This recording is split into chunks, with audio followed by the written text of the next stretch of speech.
Mesdames, Messieurs, bonsoir, bienvenue à cette séance ordinaire du Conseil de la Ville de Baie-Saint-Paul. Sans plus tarder, je vais demander à M. Émilien Bouchard, greffier à la Ville, de nous faire la lecture de l'avis de convocation et de l'ordre du jour.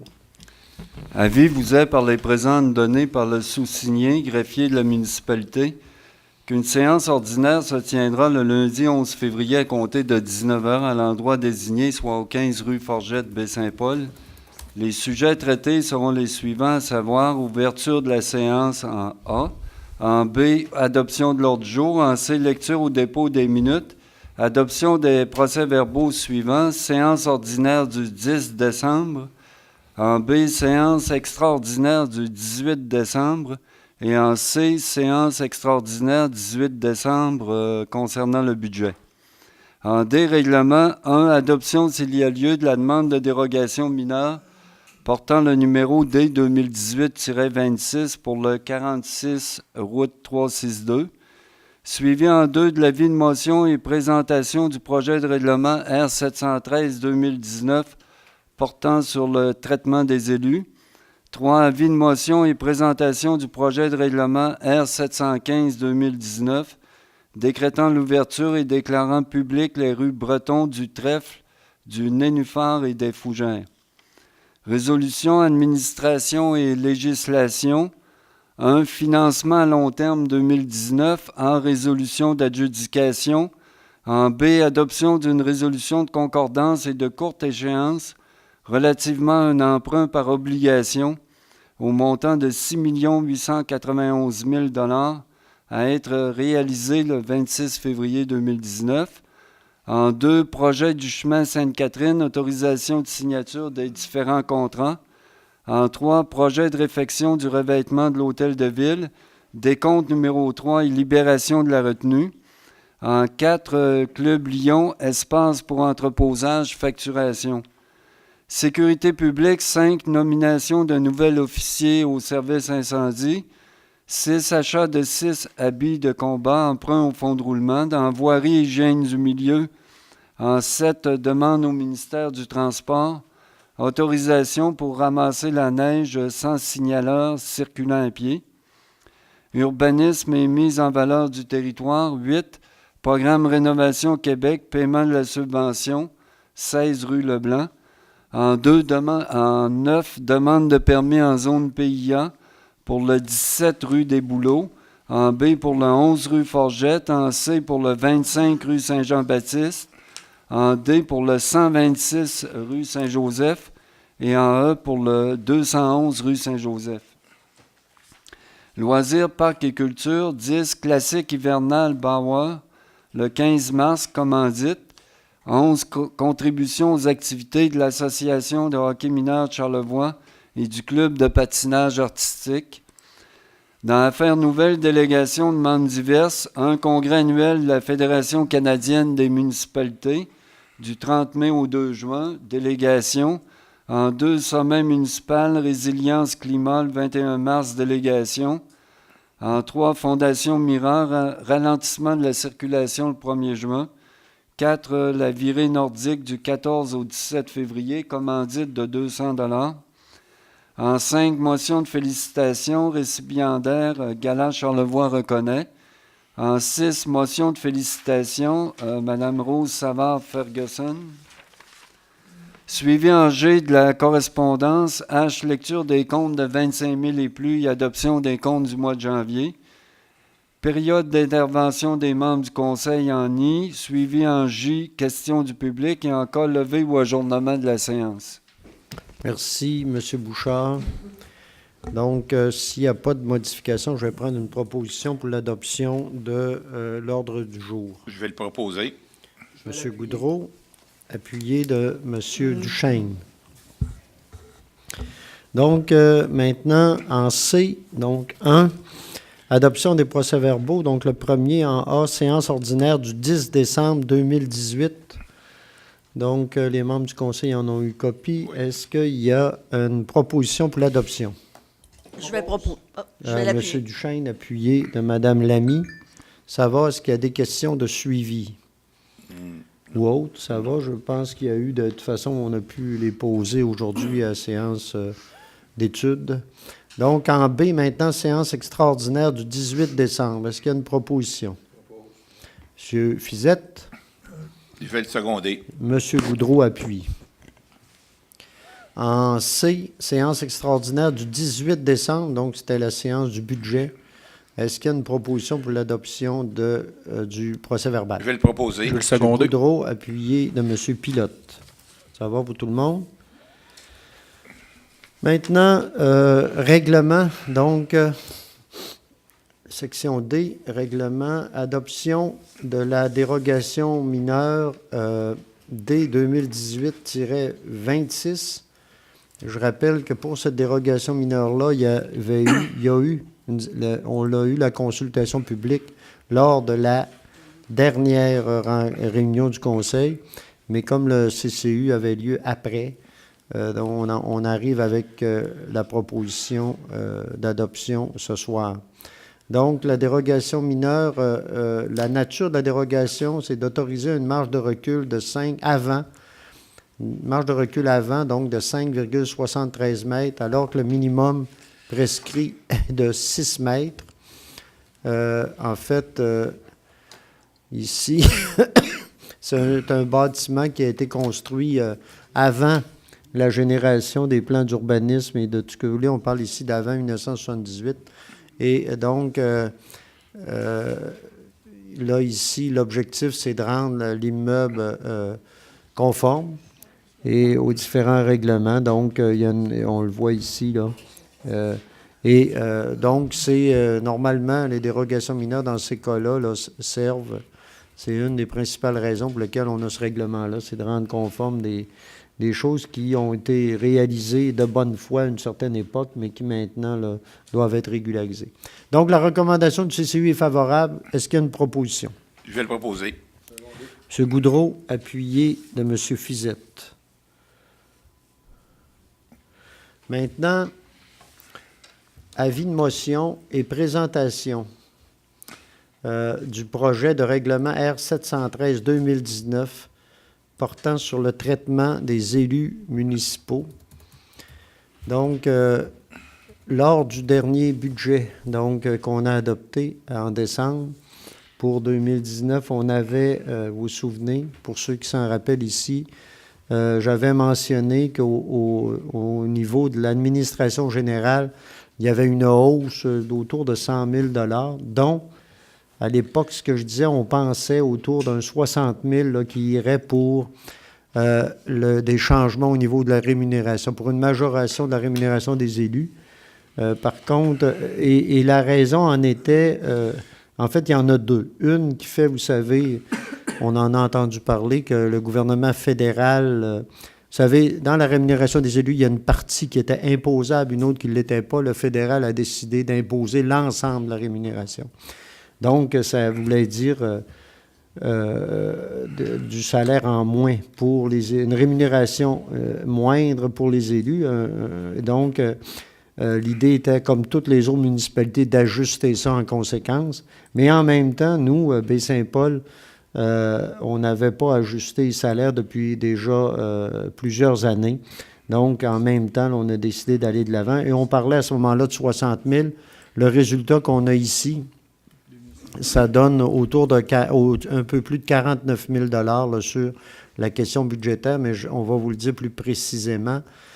Donc, en fait, pas plus précisément, c'est ce que ça donne, mais simplement vous dire ici que, donc, dans les considérants de la résolution ici, les modifications législatives effectives à partir du 1er janvier ont été apportées, donc, à la loi des élus. En plus, on se base ici sur la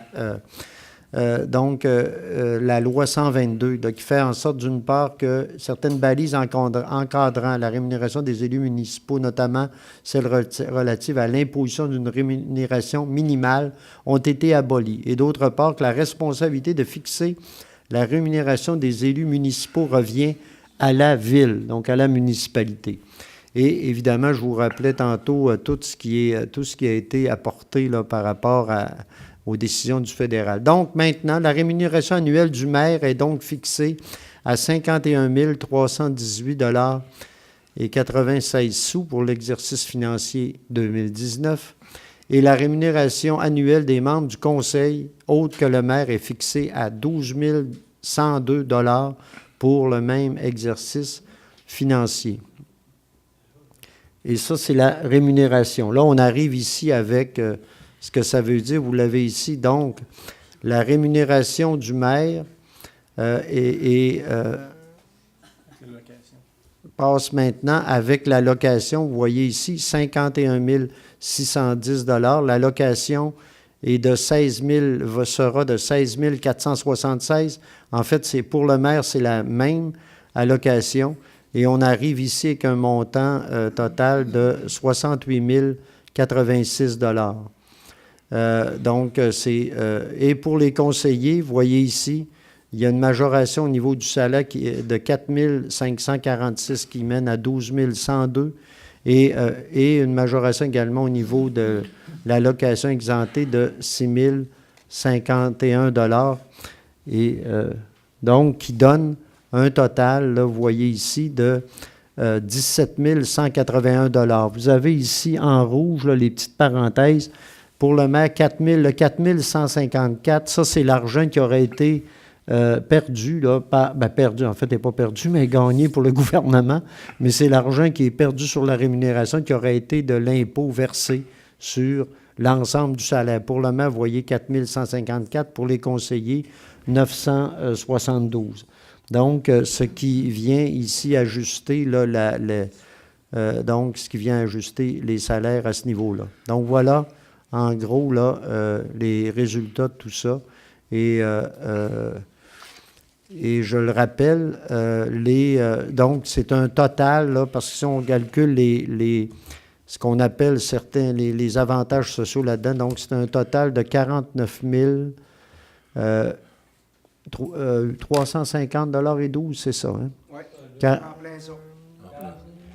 49 950 950. Donc, c'est autour de 50 000 le total de la... quand on regarde de ce que ça veut dire sur le total de l'argent qui est pris au niveau du budget, en plus de ce que c'était l'ensemble de la rémunération des élus de l'an passé. Voilà.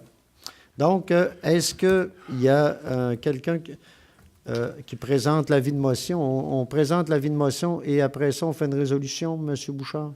Oh, ben, on fait tout en même temps. C'est une proposition avec un appui. Donc, c'est un avis de motion d'abord. OK. Donc, on fait juste un avis de motion, là. Puis on a présenté le projet. OK. M. Gaston Duchesne présente l'avis de motion. Donc, qui sera pour une résolution lors de la prochaine séance du Conseil. Je pense qu'il y a un certain nombre de jours, là, hein, c'est une cinquantaine de jours. Ce que je veux rappeler, c'est qu'il va y avoir des copies de ce règlement-là ici, hein, au bureau ici à la ville, au bureau du greffier. Là. Il y a copie de ce règlement-là pour ceux qui voudraient en prendre connaissance. Ça va? Est-ce qu'il y avait des choses à ajouter? C'est beau. De toute façon, il y aura une adoption lors de la prochaine séance. Maintenant, avis de motion et présentation du projet de règlement R715-2019 décrétant l'ouverture et déclarant public certaines rues de la ville de Baie-Saint-Paul. Donc ici, on parle de la rue Breton, de l'ouverture. Donc, on parle ici de l'ouverture de la verbalisation de la rue Breton. Non, je regardais Mme Aline en même temps, là, parce que, c'est pas loin. C'est de la famille. C'est de la famille. C'est pas de sa rue actuelle, mais, hein. Donc, oui. Donc, ouverture et verbalisation également des rues du Trèfle, du Nénuphar et des Fougères. Donc, qui sont 3 rues qui sont situées dans le secteur du développement des Marguerites.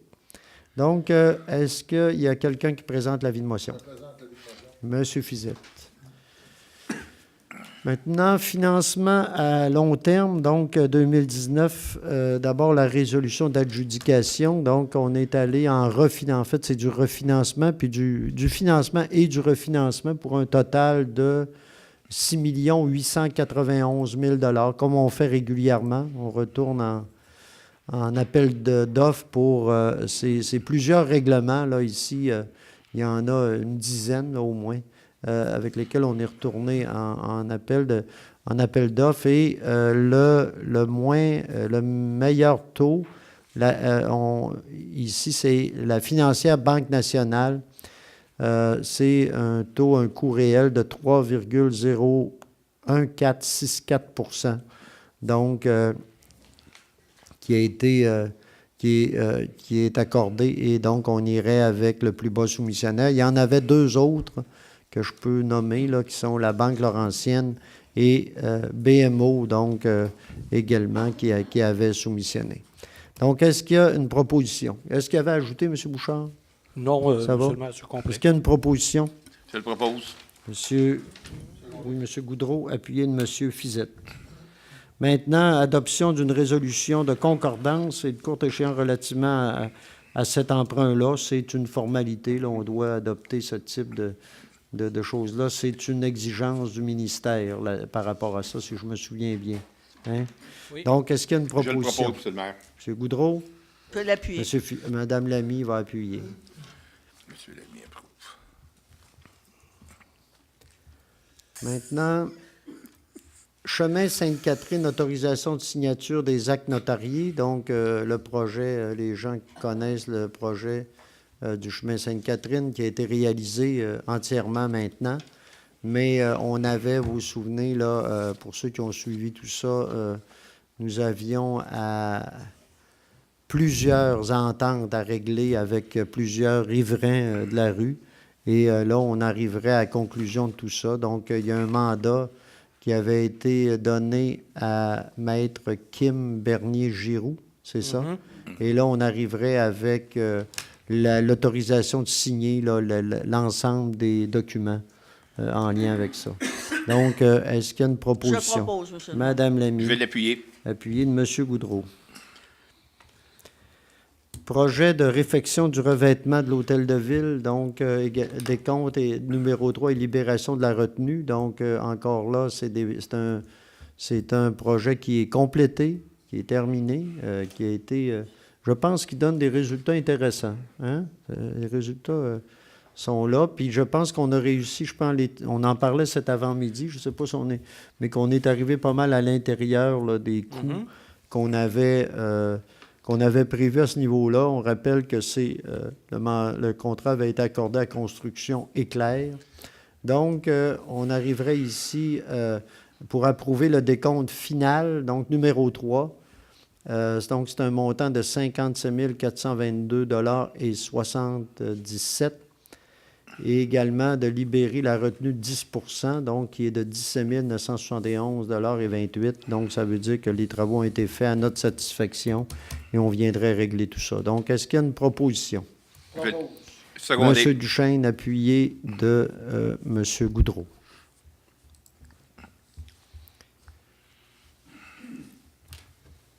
Club Lyon, espace d'entreposage.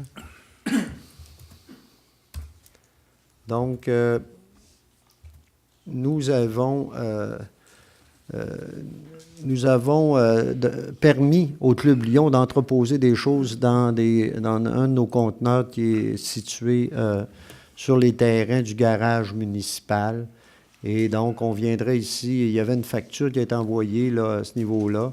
Mais comme on a eu les gens du Club Lyon sont venus nous rencontrer, ont fait valoir toute leur implication dans le milieu et nous, on viendrait annuler la facture là, de 1 800 $. Donc, on continuerait d'entreposer les choses du Club Lyon, mais à titre gracieux, donc gratuit.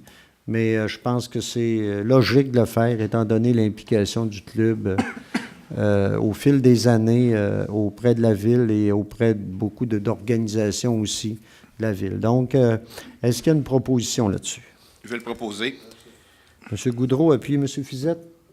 Oui. Ah, M. Boily? Oui. OK, M. Boily, ça va. Fait des signaux. C'est le langage des... Mais je vais me tourner de ce bord-là. OK. Donc, ça va pour ça. Maintenant, nomination d'un nouvel officier au service incendie. Donc,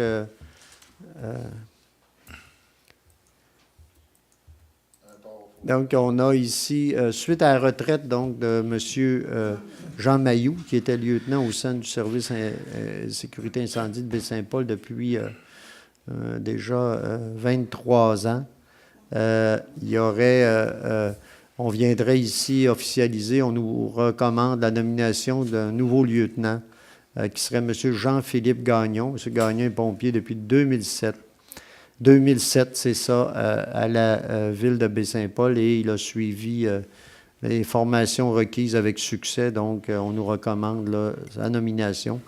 On le ferait aujourd'hui. Donc, je demanderai une proposition. Je vais le proposer. Proposé. C'est appuyé M. Goudreau. Donc, M. Pilote a appuyé M. Goudreau. Et on pourrait, par la même occasion, remercier M. Mailloux pour son bon travail au niveau du service incendie et son nombre d'heures de travail à ce niveau-là. Donc, je pense que ce fut fort apprécié. Et la dernière fois que je l'ai rencontré, il m'a dit que, à un moment donné, c'est l'heure de passer à d'autres choses et il veut profiter de sa famille et de son temps libre pour faire autrement. Donc, félicitations, M. Mailloux. Donc, c'est une bonne... effectivement, mais on peut l'inclure dans la résolution, donc accepter, puis en même temps, une motion pour M. Mailloux de félicitations. Je pense que les proposeurs sont d'accord, puis ça va lui être... Oui. C'est une belle idée, puis ça va lui être acheminé. Ça va? Merci. Maintenant, achat de nouveaux habits au service incendie, donc tel qu'il avait été budgété. Et tel qui est rendu obligatoire hein, d'avoir des habits qui sont à la fine pointe là, de ce qui se passe. Donc, il y en aurait pour un montant de 15 000 $, c'est ça? Yes. Oui, voilà. Donc, est-ce qu'il y a une proposition là-dessus? Je le propose. M. Boily, appuyé de M. Fizette. Puis, simplement rappeler que c'est pris à même le fonds de roulement, c'est ça? Oui. C'est un emprunt à notre fonds de roulement. Demande au ministère maintenant des Transports, donc l'autorisation pour ramasser la neige sans signaleur circulant à pied. Donc, ce que ça veut dire, en fait, la demande du ministère, c'est pour les rues du ministère, hein, en lien avec certaines routes. Et donc, il y aurait quelqu'un en camion. C'est pas les rues, attendez un peu, là, de faire le ramassage dans le secteur non résidentiel. En fait, c'était d'autoriser l'entrepreneur, M. le maire. C'est d'autoriser l'entrepreneur, c'est ça, à le faire. Oui. OK. À le faire sans signaleur, là, pour les rues physiques. OK, c'est le... C'est fait de nuit. De nuit. Oui, c'est fait de nuit, oui, M. OK, le maire. mais c'est pour le ministère. C'est pas du ministère, c'est pour le ministère. Donc, c'est on nous demande là, si on peut le faire, puis ce serait fait à main avec le camion. Donc, est-ce qu'il y a une proposition là-dessus? Je vais le proposer.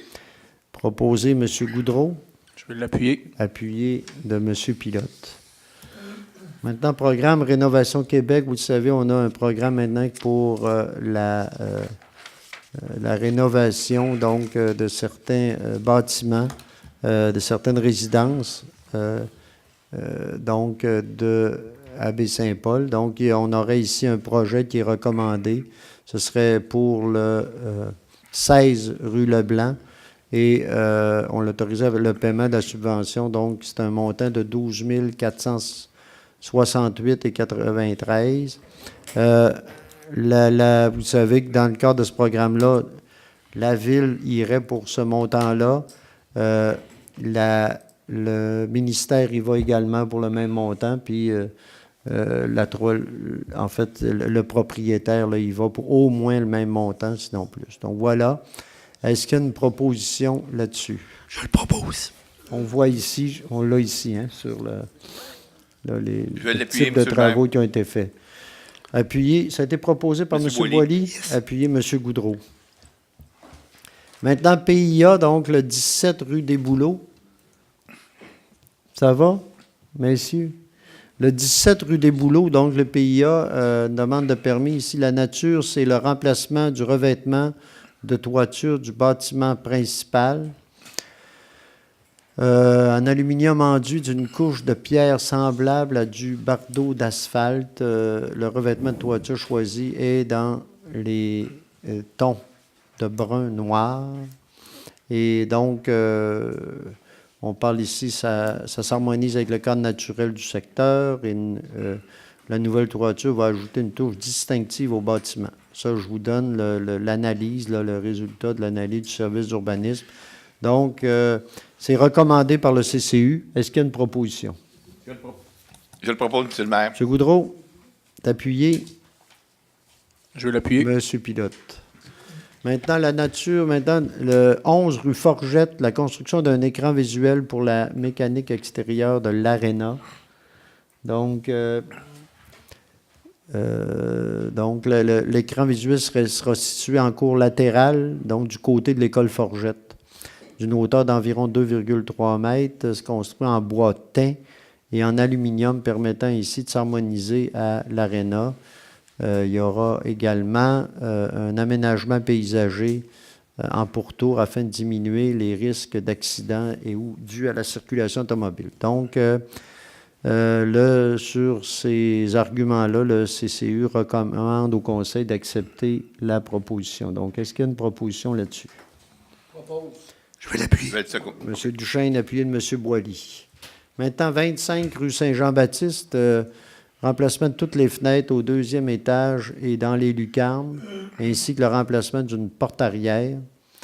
En gros, fenêtre abattant en aluminium au deuxième étage, avec croisillon imitant la fenêtre à 6 carreaux appliquée sur le thermos. Modèle proposé pour les lucarnes et des fenêtres abattant en aluminium avec croisillon imitant les fenêtres à 4 carreaux appliquées sur le thermos. La forme des fenêtres sera semblable à celle à celle d'origine. La vitrine du restaurant en bois sera restaurée et peinte. La porte extérieure arrière sera remplacée par une porte en bois. Donc, ce bâtiment on rappelle que le bâtiment est dans l'inventaire patrimonial de la MRC de Charlevoix. Donc, c'est des beaux travaux. C'est intéressant. Hein? Oui.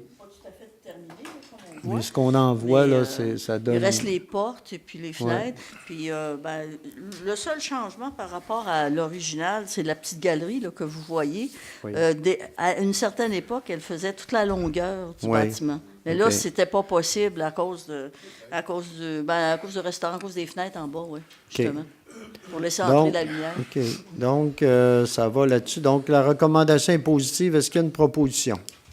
Je vais proposer. Je vais l'appuyer. Madame Lamy, appuyée de M. Goudreau.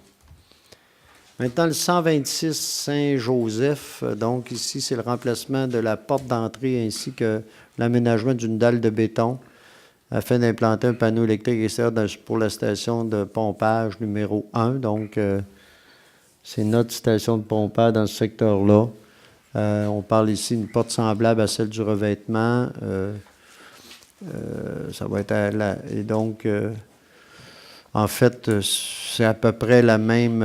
on dit que le bâtiment avec ça va être plus sécuritaire et plus esthétique également. Donc, il y aura aussi de la plantation d'arbustes, un aménagement paysager en façade. Donc, à la suite de tout ça, la recommandation est positive. Donc, est-ce qu'il y a une proposition? C'est un bâtiment de la ville, sans passant. Donc, M. Fizette. Je vais l'appuyer. Appuyé. M. Goudreau. Maintenant, le 211 Saint-Joseph, donc, remplacement de la porte d'entrée ainsi que l'aménagement d'une dalle de béton. Bien, en fait, c'est pas mal. C'est l'autre station qu'on a, puis on va faire le même type de travaux et avec, on pense, les mêmes résultats. Donc, est-ce qu'il y a une proposition? M. Fizette. Je vais l'appuyer. Appuyé de M. Goudreau. Donc, maintenant, dans le cadre de la classique hivernale Bauer, nous, on irait ici pour la classique. Donc, je pense que là, c'est les matchs des anciens, avec entre autres, ça a été très publicisé, là. Hein, ça va. Et donc, nous, on irait on irait pour le prêt gratuitement de l'Arena le vendredi 15 mars en soirée pour la tenue de ce match de hockey qui est assez important. Donc, est-ce qu'il y a une proposition là-dessus? Je vais le seconder. Proposé M. Fizette, appuyé M. Pilote. Maintenant, les contributions aux activités de hockey mineur de Charlevoix et du club de patinage artistique. Donc, on irait ici sur... on a différentes... À chaque année, vous savez, c'est des activités importantes, le hockey mineur avec l'ensemble des jeunes et même des plus vieux, mais entre autres des jeunes là, qui jouent. Même cette année, on nous dit qu'il y a même eu une augmentation des inscriptions. Puis également le patinage artistique où il y a plusieurs, qui est devenu un aspect très important de l'utilisation de la glace. Puis on sait qu'ils ont un événement. Le hockey, il y a 2 tournois, mais le patinage artistique, il y a un événement aussi à chaque année qui est très important. Donc, oui, qui est une compétition provinciale, effectivement. Donc, on irait ici, on contribuerait, là, on continuerait de contribuer là, aux activités régulières en remettant là, 160 $ par joueur pour le hockey, les catégories novices à junior. Et donc, selon les ententes qu'on a, puis il y aurait un 140 $ qui est remise par rapport également au patinage artistique. Et on viendrait ici, là, on pense puis il y a une réduction, un tarif préférentiel également qui est maintenu pour entre autres pour le patinage artistique, pour les événements, pour leur événement, là. On continuerait de maintenir notre tarif préférentiel qui est à 88 $ l'heure, là, qui avait été fait, donc qu'on continuerait à faire. Donc, est-ce qu'il y a une proposition là-dessus? Je vais le seconder. Proposé, M. Fizette, appuyé, M. Tout en Duchesne. mentionnant Oui, que c'est quand même 180 jeunes de notre municipalité et de notre région qui participent tant au hockey mineur qu'aux activités de patinage artistique. C'est pas anodin. Donc, Non, ça fait de la participation active, ça, pour l'ensemble de nos jeunes. Il faut le saluer. Oui. Puis simplement ajouter que c'est la compétition, c'est la compétition Benoît Lavoie, hein, en plus du nom d'un gars de Baie-Saint-Paul hein, qui en a fait et qui est importé, est un juge de calibre international de patinage artistique, hein, on le sait. Donc, ça va pour ça. Maintenant, le congrès annuel les inscriptions au congrès annuel de la Fédération canadienne des municipalités. Cette année, le congrès aura lieu à Québec, ce qui est quand même... qui n'arrive pas à chaque année, là, c'est assez rare. Donc, on viendrait inscrire 3 personnes là, pour aller au congrès à Québec. Donc, est-ce qu'il y a une proposition? Je vais le proposer. Monsieur Goudreau?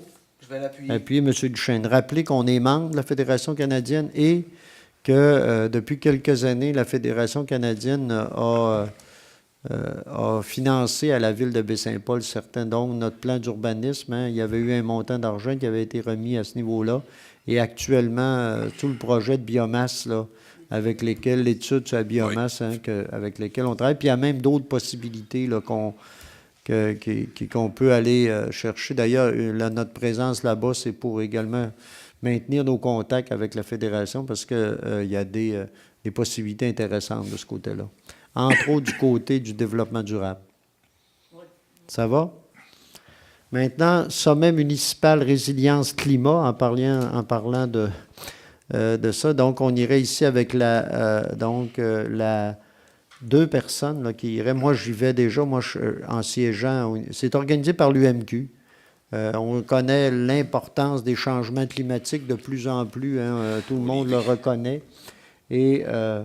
donc, puis on le reconnaît dans nos vies aussi. Et donc, l'UMQ a décidé de créer une commission sur les changements climatiques et organise là un rendez-vous municipal pour discuter de ça, voir quelles sont les initiatives et qu'est-ce qu'on peut faire là-dessus. Donc, est-ce qu'il y a une proposition pour 2 personnes à ce niveau-là? Je vais le seconder. M. Duchesne, appuyé de M. Goudreau. Monsieur Fortin. Oui, M. Fizette. Allez-y. Pour informer oui. notre public, le UMQ, Union Union des municipalités du Québec. C'est ça, oui, effectivement. Simplement rappeler aussi que nous sommes membres de l'Union des municipalités du Québec, de la Fédération québécoise des municipalités, puis de la Fédération canadienne des municipalités. Donc, voilà. Maintenant, Fondation Mira, donc rétablissement et ralentissement de la circulation, donc le 1er juin dans le secteur habituel, là, qui est à l'angle de la Caisse populaire là, dans ce secteur-là. Donc, est-ce qu'il y a une proposition? Je vais le proposer. Là, on parle ici du 1er juin. Puis là, j'essaie de voir s'il y a des heures particulières. De 9h à 15h. 9h à 15h, voilà, c'est ça. Je vais le seconder, M. le maire. OK, ça va? Le proposeur, c'était Michael. Oui, M. Pilote. Maintenant, la virée nordique. Donc, il y aura un montant de 200 $ qui est prévu, là, qui va être accordé pour la virée nordique. Je pense que ça a lieu la fin, je vous donne ici, du 14 au 17 février pour la virée, mais particulièrement ici, hein, on sait maintenant, il s'étend jusque dans Charlevoix, jusqu'à Baie-Saint-Paul, tout. Et nous, on va fournir, en plus du 200 $, je pense aussi que nous, on est à contribution là, pour de certaines aides techniques là, pour cette activité-là. Voilà. Maintenant, motion de félicitations, Gala, Charlevoix. Excusez, M. le maire, Oui. je vais proposer la virée Il n'y a nordique. pas eu de proposition, excusez, pardon. M. Boudreau. Je vais l'appuyer. Appuyé de M. Boilly. Il n'y aurait pas eu le 200 $. Donc là, c'était simplement de voir si tout le monde suivait. Ça suit. Fait que vous avez vu qui suivait?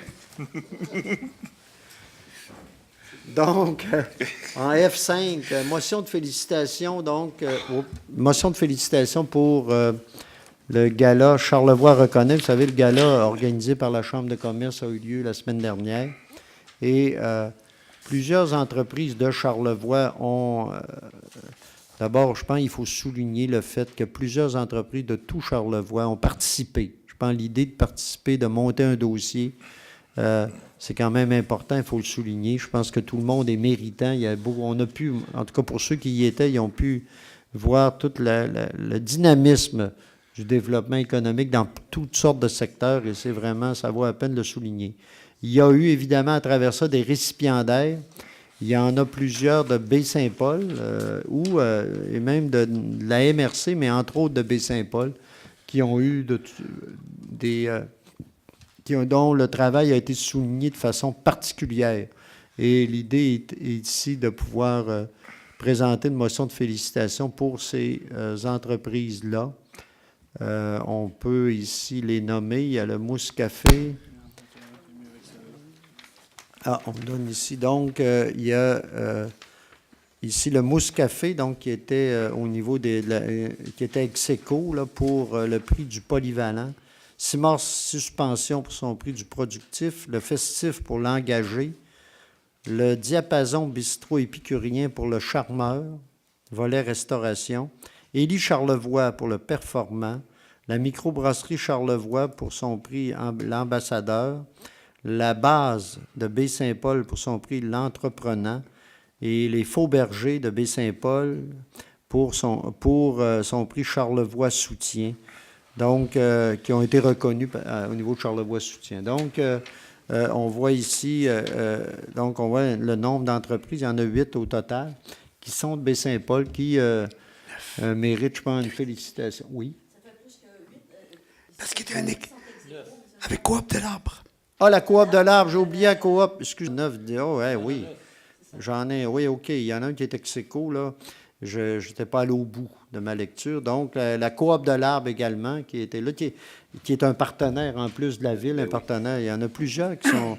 ça mérite de souligner qu'il y en a quelques-uns qui sont partenaires même de la ville. Il y en a plusieurs avec qui la ville a soutenu des initiatives avec plusieurs de ces entreprises-là. Puis il y en a aussi 3 qui sont au niveau... 2. Au niveau de maison mère, si je ne me trompe pas, là, au moins, oui. 2 à ce niveau-là. Donc, et la Coop de l'Arbre même est impliquée également. Donc, c'est intéressant quand on regarde ça, et je pense que c'est M. Pilote qui a eu l'idée de faire cette motion de félicitations-là. Je ne sais pas si vous voulez ajouter. Ben, si je peux ajouter, c'est ça. J'ai eu la chance de faire partie de la délégation de la ville avec monsieur le maire et M. Goudreau. Une belle soirée aussi. J'en profite pour remercier les gens de la Chambre de commerce qui ont organisé cette soirée-là.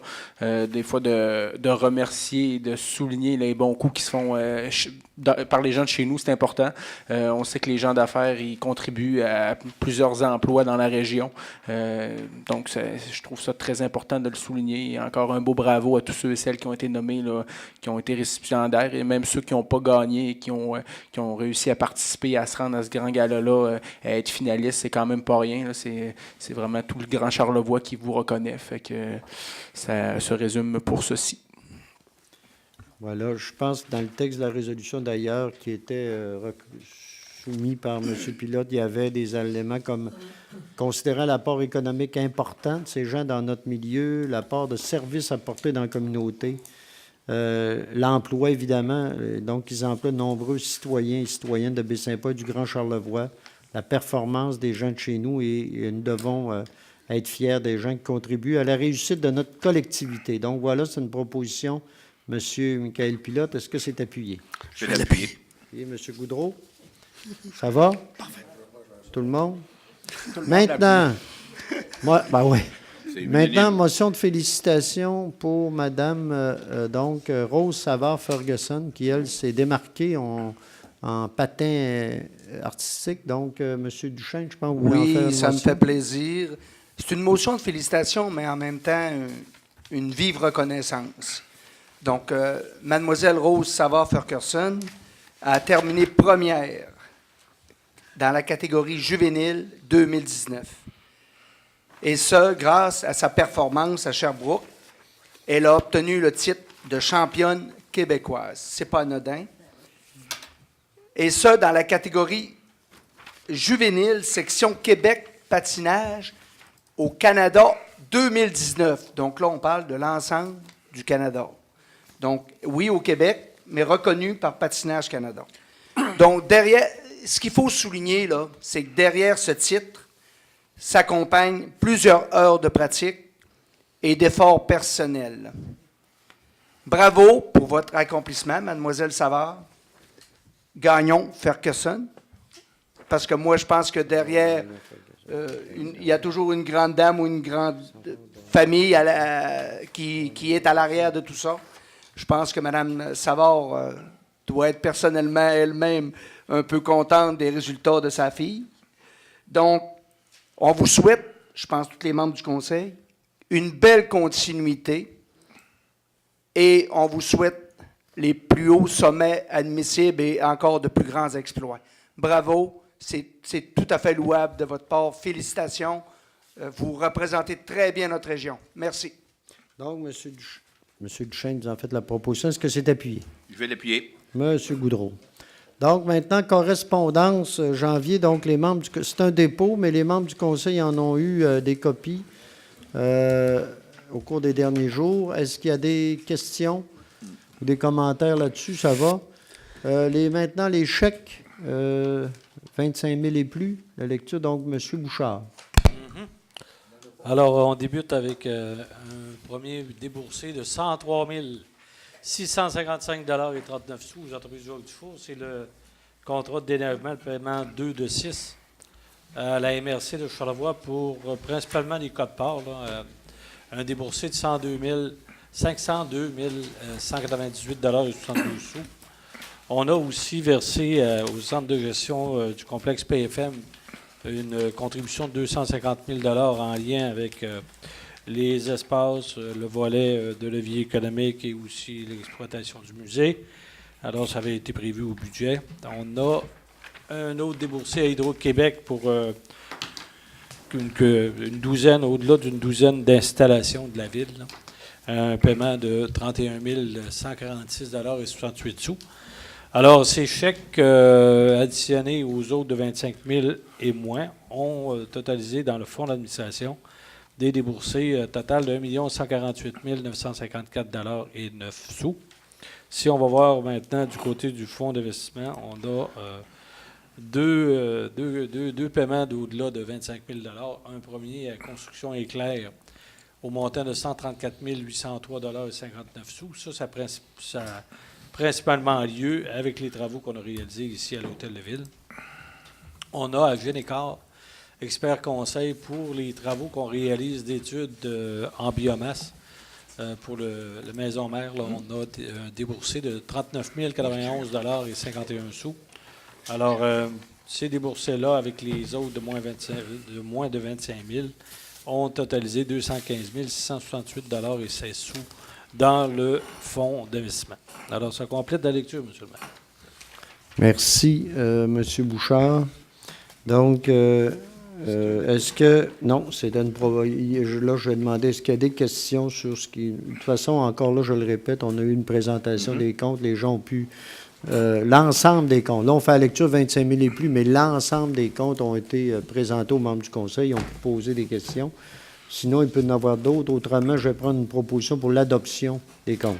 Je vais le proposer. M. Goudreau, que c'est appuyé. M. Fizette? Ça va pour tout le monde? Maintenant, période d'intervention des membres du Conseil. M. Pilote? Oui, donc de façon brève, peut-être qu'il y en a qui sont au courant. Cette semaine, du 11 au 15 février, c'est la semaine de la persévérance scolaire. On sait que c'est important dans le réseau de l'éducation de donner une petite tape dans le doigt à nos jeunes qui sont dans les différentes écoles, que ce soit du primaire, secondaire, collégial, universitaire. Le thème cette semaine, c'est « Chaque petit geste, un plus vers la réussite ». Les enseignants également aussi. Je tiens à remercier les enseignants et le gouvernement CAQUIS. On sait que depuis qu'ils sont arrivés, ils se sont engagés à revaloriser la profession enseignante parce qu'on sait que les cohortes d'enseignants sont en grande diminution dans les universités. C'est quand même un grand bagage de pouvoir participer à l'éducation des futures générations. On est dans une société aussi qui demande de plus en plus de diplômes. Des fois, on est au primaire, au secondaire.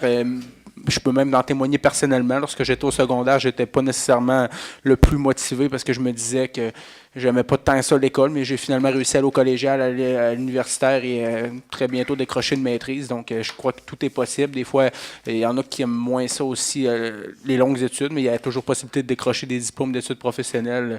Donc, ma petite présentation s'arrête là, mais toujours important là, de persévérer dans le réseau d'éducation parce qu'on sait qu'aujourd'hui, on a de plus en plus besoin des différents diplômes pour décrocher des emplois et on n'en a jamais assez. Merci, M. Pilote. D'autres comme Mme Lamy? Oui, allez-y. Merci, M. le maire. Alors, première chose, c'est toutes des petites annonces ce soir, en fait. Ici, on recycle. Vous avez sur le site de la Ville quelque chose de très intéressant, justement, sur le recyclage. Je vous invite à aller le voir parce qu'il y a des citoyens déjà qui ont déposé dans la boîte aux suggestions quelques suggestions. J'en ai deux que j'ai vues, là, que je retiens.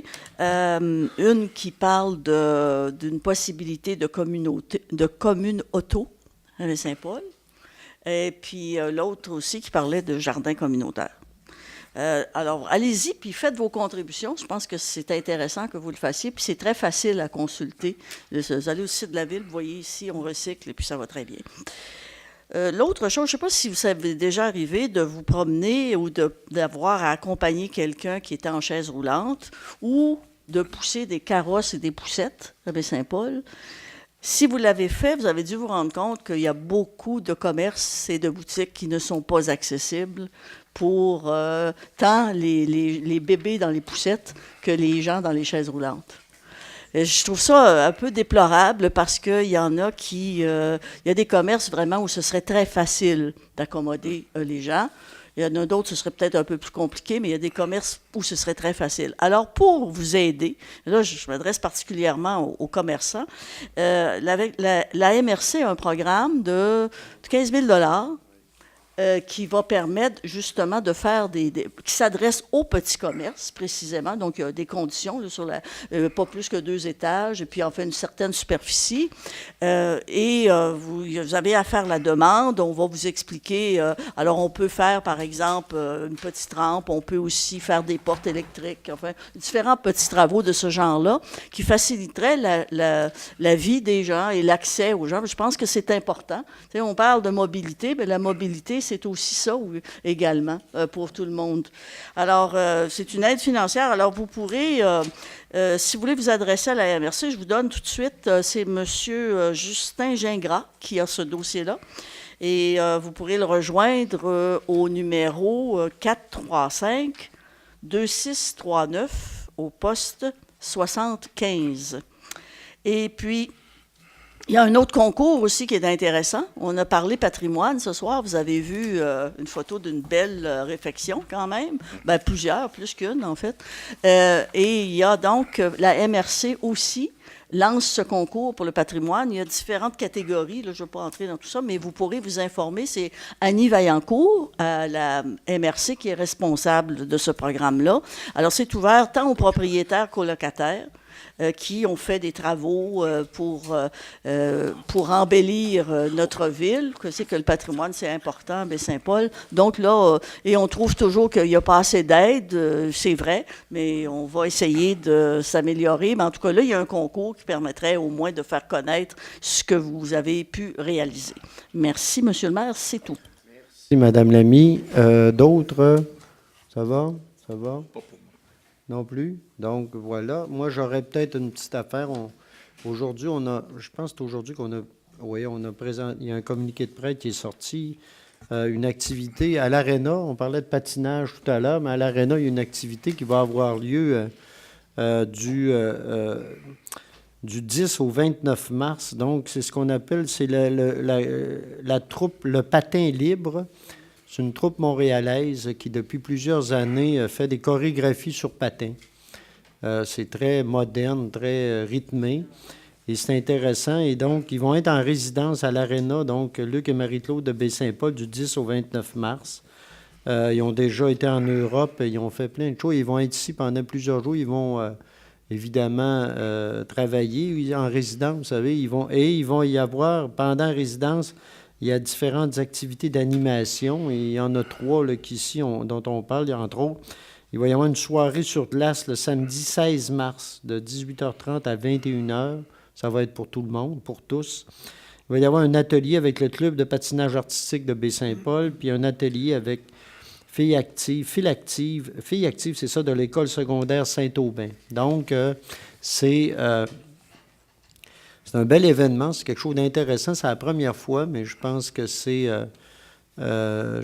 puis c'est intéressant parce qu'on se sert de l'Arena là, pour ce type de projet-là qui allie en même temps activité physique, mais aussi culture. Hein. C'est un événement de spectacle culturel, donc ça vaut la peine d'en parler. Puis on espère que les gens pourront venir saluer ces gens-là, puis admirer le travail qu'ils font. Donc voilà, merci. Moi, c'est mon commentaire. Pour ce soir, on est maintenant question du public. Monsieur Frappier. C'est vrai que c'est pas longtemps. Le micro, marche-t-il? Non.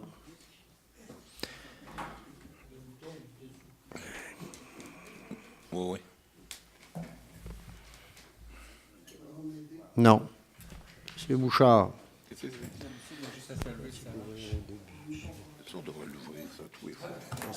Mais je pense que c'est la batterie qui est juste un détour. Oui, bonsoir. Okay. Vous m'entendez? Oui. Bon. Alors, bonsoir tout le monde. Mon nom est Claude Frappier. Je voudrais revenir ce soir sur la séance du 21 janvier dernier, à l'occasion de laquelle le Conseil s'est prononcé majoritairement en faveur de l'abolition du registre des armes à feu du Québec.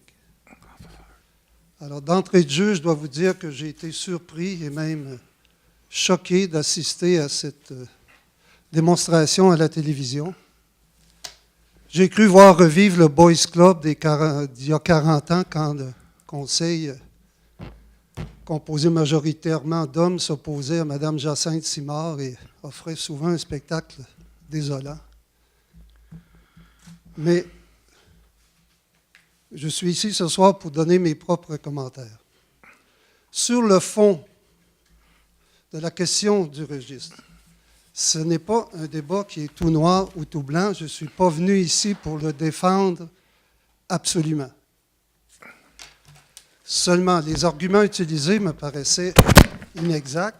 J'ai eu copie de la résolution aujourd'hui où on dit « Une mesure d'enregistrement des armes n'ajoute aucunement une plus-value à la sécurité des citoyens. » Et moi, je lis dans le Devoir du 2 février « L'efficacité contestée des lois sur le contrôle des armes à feu. » Alors, je comprends que c'est contesté, mais on a dans cet article des avis de plusieurs experts. Certains disent que ce n'est pas clair. Oui, il y a une baisse de la criminalité, mais on n'est pas sûr que c'est la cause. Donc, il y a un débat. Il y a du pour et il y a du contre. Ensuite, la question des coûts. Bien sûr qu'on est d'accord, tout ce que le gouvernement entreprend, on voudrait qu'il soit un excellent gestionnaire, comme vous l'êtes ici même, et que quand un programme est mis sur pied, les coûts soient raisonnables et que ça ne dépasse pas les prévisions exagérément.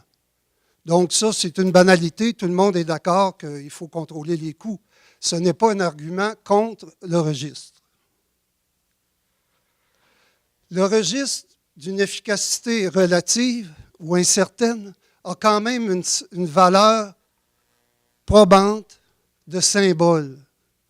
Les armes à feu, on le sait, aux États-Unis, en Amérique du Sud, ailleurs dans le monde, prolifèrent, la violence prolifère, qui est un pays ou une province ou quelque part dans le monde où on dit « Nous, les armes à feu, ce n'est pas notre trip. On voudrait qu'il y en ait le moins possible et s'il y en a, on veut les contrôler. » Là, c'est un message important, je trouve, comme on pourrait envoyer un message de bonne volonté pour la paix dans le monde. L'efficacité est relative, mais au moins, beaucoup de gens disent qu'ils aiment venir au Canada parce qu'ils disent ici, c'est un pays sécuritaire, on n'a pas peur de se faire tuer au coin de la rue. Alors, comme valeur de symbole, le registre des armes à feu, puis avez-vous consulté les gens de Polytechnique, les gens qui ont été victimes de tueries? Non, c'est inutile, on ne veut pas ça. Mais ces gens-là ont souffert et ils savent que dans un pays, si les armes à feu prolifèrent, il y a du danger. Bon, vous allez dire, ben oui, mais on peut se les procurer au marché noir. Mais là, je reprendrai l'argument de Mme Lamy. Les feux rouges existent. Si vous ne les respectez pas, c'est votre affaire, mais au moins, il y a un règlement qui impose une façon de circuler. Il y a des stops, puis il y a des feux rouges. Alors, n'importe qui peut décider de rouler à 100 000 à l'heure dans Baie-Saint-Paul, mais ce n'est pas ça que la règle prescrit. Ensuite, j'ai entendu des gens opposer la ville à la campagne.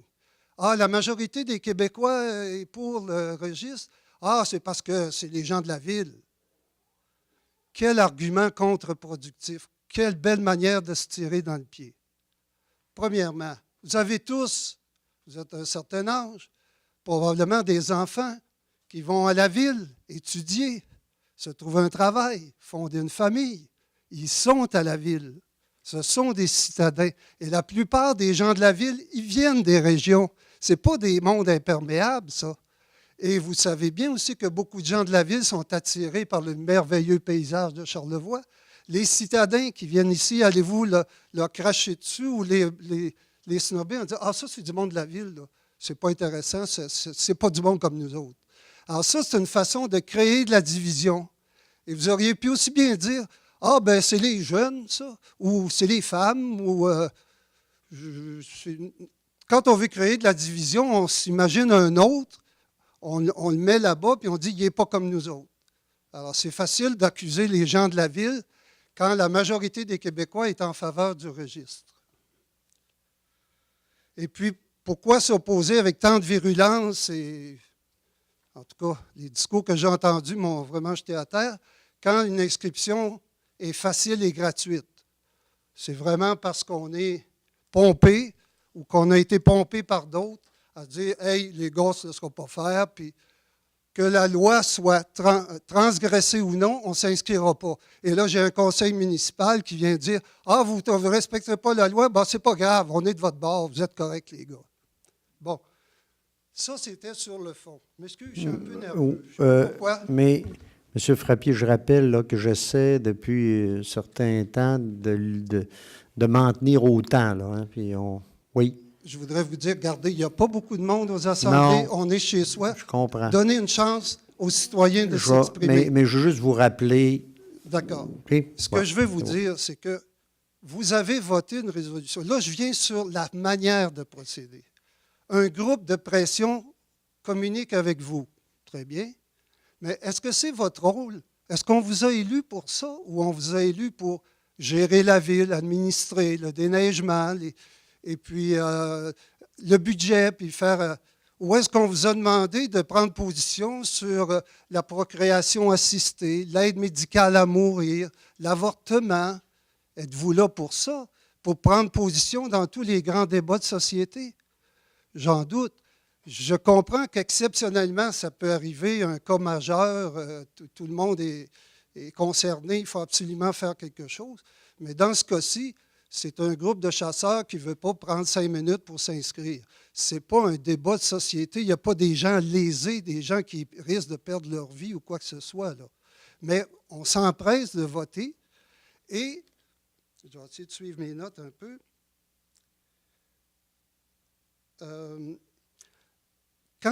Si vous sentez que vous devez prendre position, il y a un grand sujet là, que tout le monde débat, l'immigration, bon, comment procéder? Est-ce que vous arrivez comme ça un soir et vous dites, OK, on vote? S'il y a des gens qui sont contre le registre des armes à feu, avez-vous pensé qu'il y en a qui sont pour? Avez-vous contacté le Centre des femmes, le Centre de prévention du suicide, les différents organismes qui, eux, auraient pu vous donner un point de vue différent pour que vous puissiez peser le pour et le contre? Niet. Avez-vous consulté des experts? Dans l'article ici, là, il y a des politologues, il y a des sociologues, il y a des spécialistes des corps policiers. Avez-vous pris le temps de consulter ces gens-là avant de vous lancer à corps perdu dans l'opposition au registre? Avez-vous consulté les groupes communautaires? Avez-vous consulté les citoyens? Pétition, référendum, assemblée publique de consultation. Moi, ce que je veux vous dire ce soir, le registre des armes à feu, d'abord, c'est une lutte d'arrière-garde, là. La ministre Guilbeault, dont je suis très fier pour une fois, a dit, écoutez, c'est fait, ça va être ça la loi.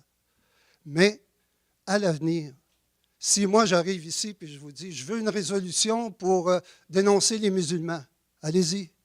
Vous avez des minutes, là, on va peser le pour et le contre, on va consulter des gens, on va débattre. Là, vous n'avez peut-être débattu entre vous, mais vous n'avez même pas lu la résolution devant les gens qui prennent la peine d'assister à vos réunions.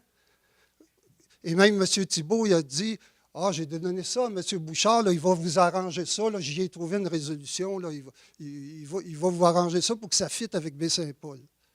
Alors, puis il y a un commentaire que j'ai oublié de faire tantôt, je m'excuse, là, je vais du coq à l'âne, mais ça va être mon dernier.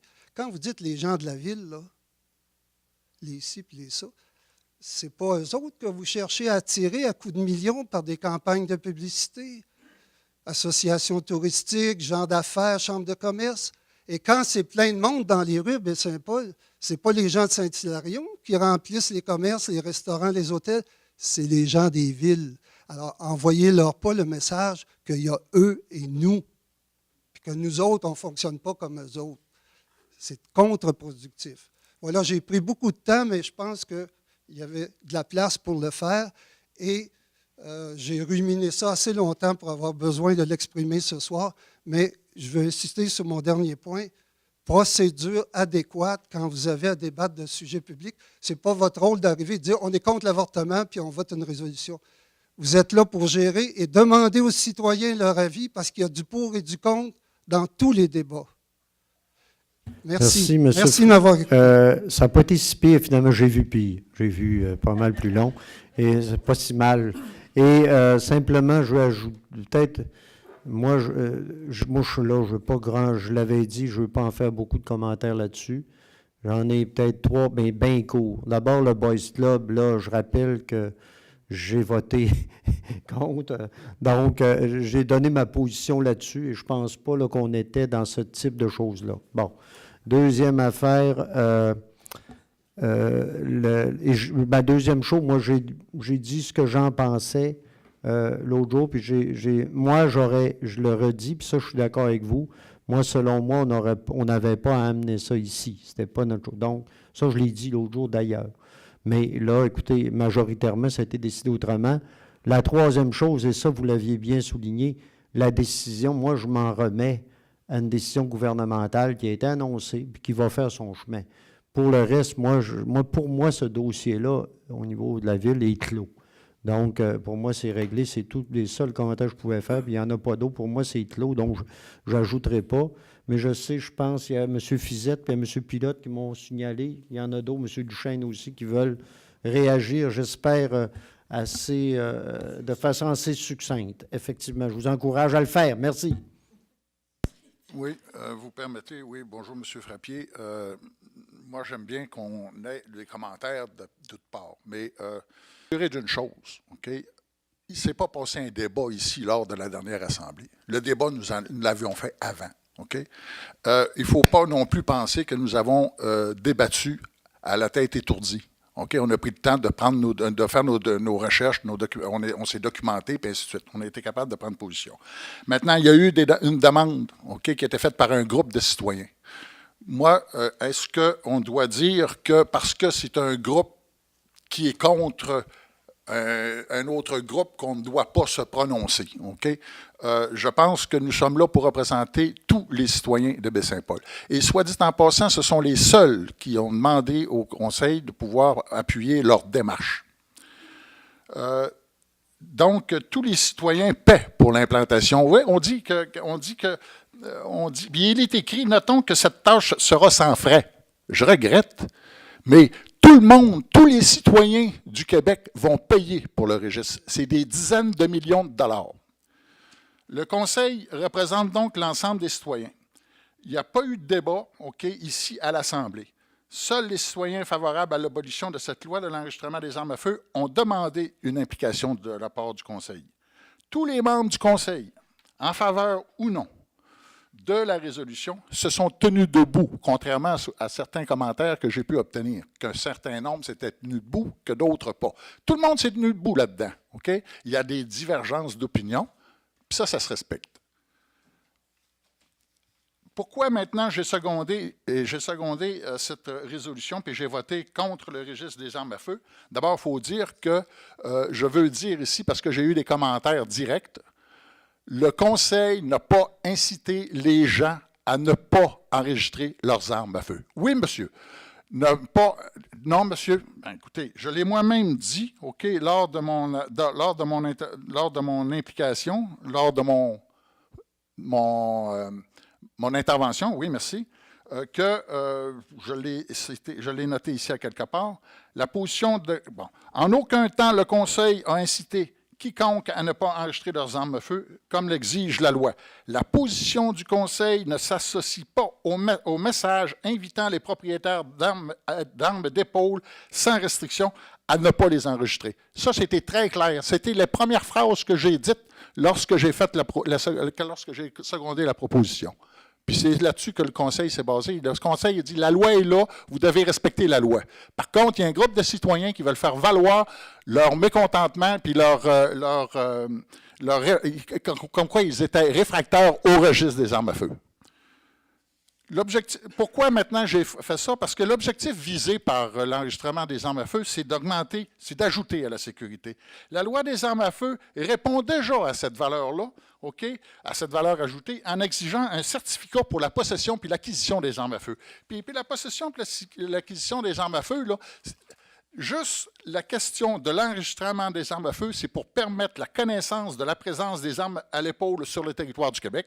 C'est pour assurer la traçabilité lors du changement de propriétaire. C'est pour ajouter un plus pour le travail des policiers, alors qu'eux-mêmes disent que ce n'est pas le cas, en tout cas pour bon nombre, parce qu'alléguer qu'il n'y a aucune manière de connaître la présence d'armes à feu sans restriction au Québec, puis exige aux entreprises un tableau de suivi des opérations commerciales. Le tableau de suivi des opérations commerciales, c'est que Joseph s'est présenté, on a vendu telle arme qui porte tel numéro. Puis, bonjour, c'est ça le registre, OK?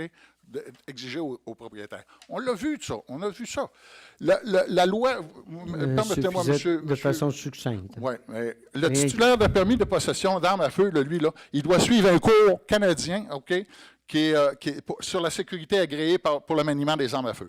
Il doit veiller à la sécurité et à sa sécurité et celle de l'entourage. Il doit adopter un comportement responsable et sécuritaire. Entreposer, consulter les règlements, éviter de consommer des substances, tester ses connaissances. Il doit entreposer ses armes à feu sécuritaires, non chargées, verrouillées, rendues inopérantes, se conformer à la réglementation de transport, respecter les conditions de permis, manipuler les armes de façon prudente, communiquer aux besoins le bureau de contrôle des armes à feu et explosifs en appelant la ligne de préoccupation, doit aviser son changement d'adresse dans les 30 jours. Vous voyez que, pour moi, là, OK, le simple fait d'avoir le permis de possession puis d'acquisition d'armes, OK, déjà rencontre les exigences de la sécurité. Et quand vous avez fait allusion à la mosquée, ou non pas à la mosquée, mais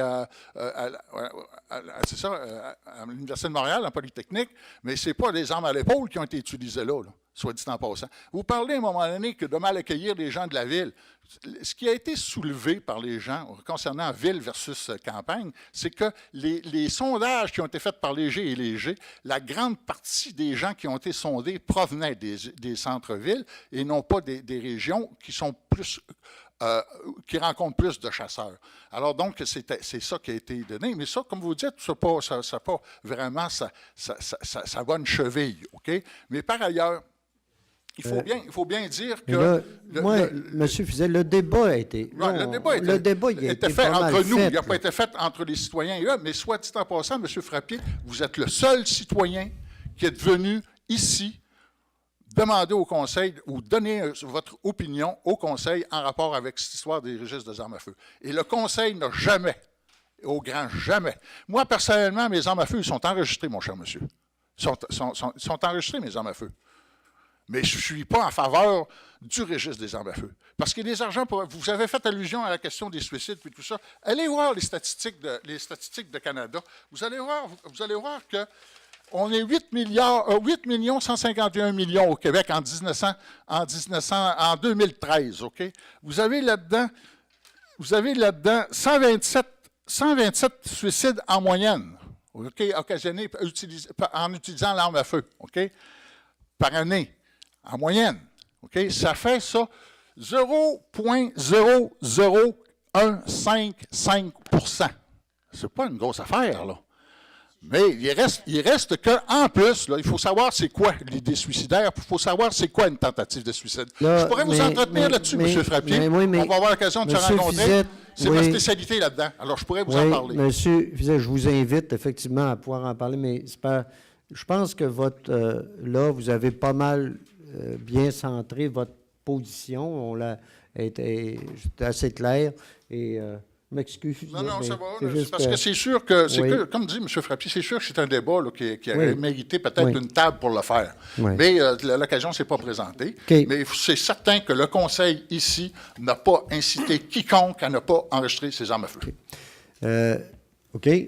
Mais je pense que ce que M. Frappier voulait dire, c'est qu'il y a certains leaders de ça, ils ont incité les gens à ne pas...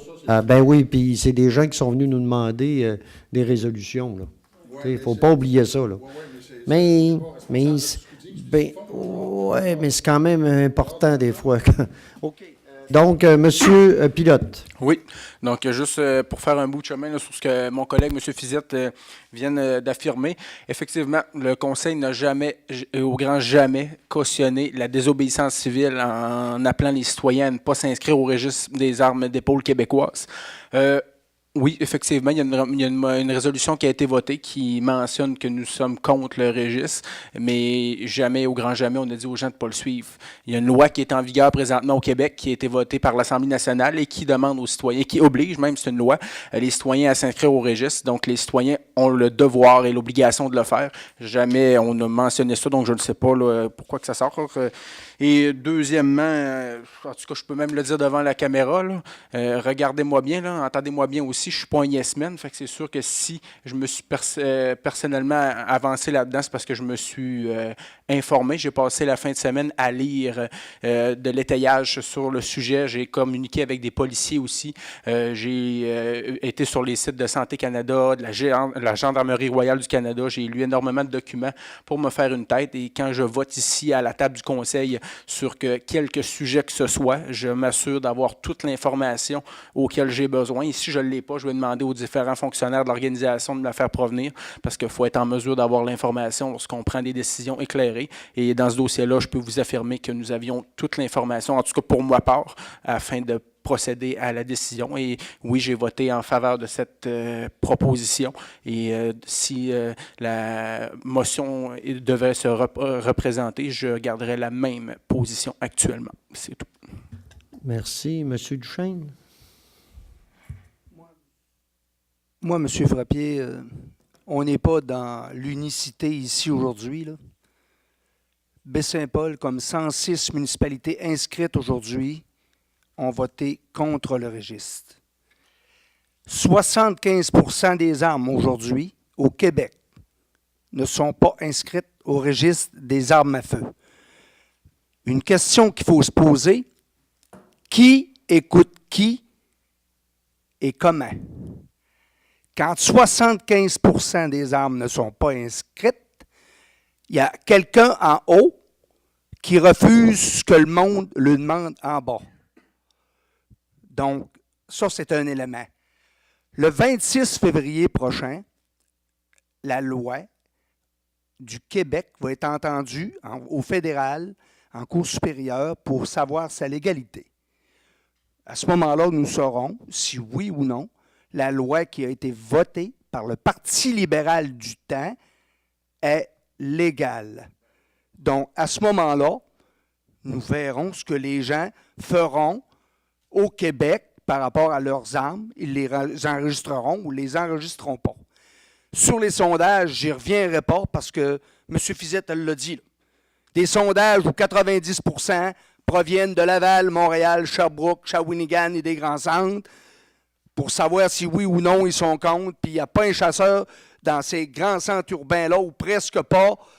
Moi, je peux mettre ça en bémol. Ça dépend qui on sonde, ça. Je vous rappellerai que monsieur, qui donnait le go gagnant aux dernières élections? Léger. Qui donnait le go gagnant? Excusez-moi, là, on peut faire les sondages, c'est volatile. Donc, c'est tout ce que j'avais à dire. Point à la ligne. Pour moi, Monsieur. c'est fait point à la ligne. Monsieur le maire, si vous Bon, permettez. Madame Lamy, oui. Je veux pas faire tout le débat parce que je veux bien dormir ce soir.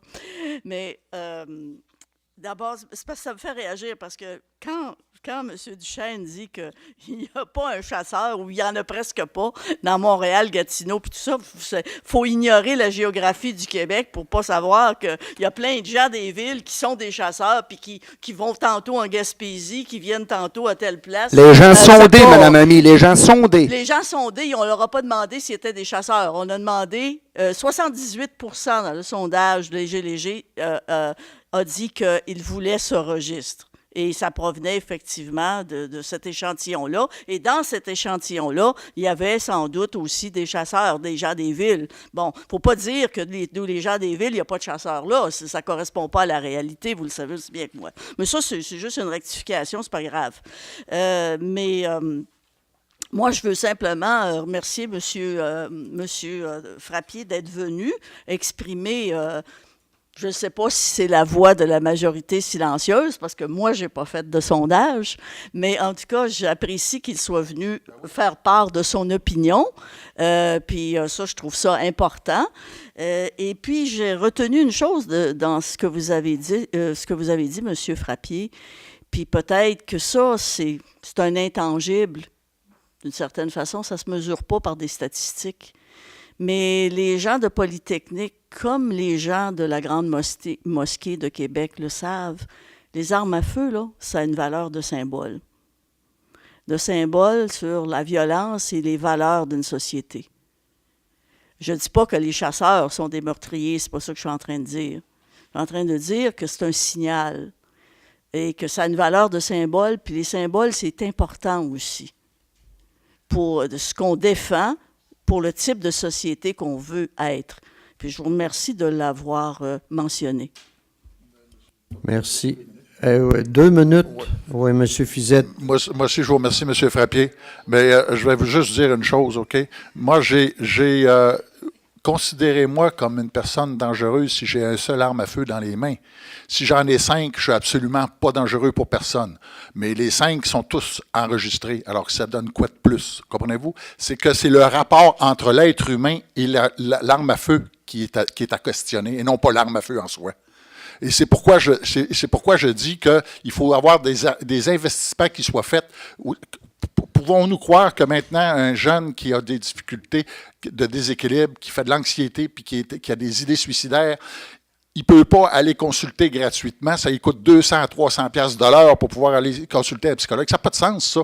Il n'y a pas grand-chose. Il y en a quelques, mais il n'y en a pas suffisamment pour pouvoir répondre aux besoins.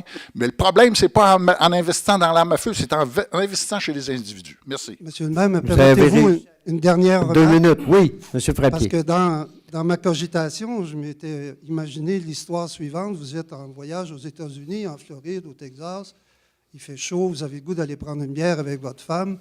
Dans la rue principale, il y a 2 bars. Ils sont à peu près semblables, mais il y en a un qui dit « Guns admitted », vous avez le droit d'apporter votre arme, et l'autre qui dit « Interdit d'apporter votre arme à l'intérieur ». Alors, sachant que parfois dans les bars, ça brasse un peu, il y a des bagarres, dites-moi honnêtement, dans quel bar vous amèneriez votre femme ou vos enfants? Voilà, c'est une fantaisie qui m'est passée. Et j'aimerais que vous y pensiez, pas nécessairement répondre tout de suite, mais c'est les mêmes personnes dans les deux, c'est des bonnes personnes, mais dans un des endroits, il y a des armes, dans l'autre, il n'y en a pas. Alors, faites votre choix. Mais au Canada, les armes à feu qu'il y a aux États-Unis dont vous parlez, ils sont interdits. Bon. À moins d'avoir un permis spécial qui est contrôlé par le gouvernement du Canada. Donc, ce n'est pas des armes à chasse. Okay. C'est pas facile et moi, j'ai dit que je n'allais plus en reparler, mais quand même, je veux juste... Non, mais je conclus en disant, je rappelle qu'au Québec, il y a 1100 municipalités. Quand on dit qu'il y en a 100 qui ont signé, il y en a 1100 au Québec des municipalités. Rappelons-nous ça, là. Également, j'ai l'impression, on dirait que les sondages, c'est bon quand ça fait notre affaire. Mais ça, moi, je pense, reste quand même que les firmes de sondage, écoutez, qu'est-ce que vous voulez qu'on dise? Ils essayent d'avoir le meilleur échantillon possible. Qu'est-ce que vous voulez? C'est comme ça que ça arrive. Puis la troisième, bien, je le rappelle, je salue le gouvernement a pris position, a annoncé sa position. C'est comme ça. Puis la ministre a lancé l'appel à dire signer le registre, parce que le registre, il va rester, puis ça va être comme ça. Je pense que, puis elle a annoncé quelques ajustements qui ont été, je pense, qui étaient corrects. Donc, ça évolue, ce dossier-là, puis on verra comment ça va. Autrement, merci, M. Frappier. Donc, est-ce qu'il y a d'autres questions du public? Ben oui, on est en période de questions du public. S'il n'y en a pas d'autres, je vais prendre une proposition pour la levée de l'Assemblée. Vous souhaitez une belle fin de soirée à tout le monde et vous inviter à notre prochaine séance qui aura lieu en mars, le 2e lundi de mars à 19h. Merci.